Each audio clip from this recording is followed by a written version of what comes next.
तो जियांग में देख सकते हैं कुछ इस प्रकार आता है इसका ब्लेड्स वगैरह, जो 22 इंची का ब्लेड आता है इसमें, और 58 सीसी का इंजन आता है। एक हमारा ये आता है, तो देख सकते हैं ये हमारा ओरिजिन कंपनी का जो बेंगलुरु में इसका हेड ऑफिस है।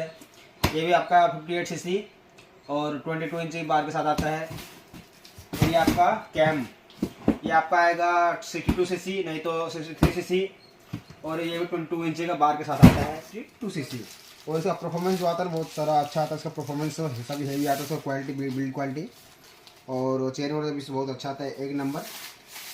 यहाँ पर किसी को होना तो हमारे पास विजिट करें, जो हमारे यूट्यूब से आते हैं उसको मैं आज स्पेशल ऑफर दूंगा।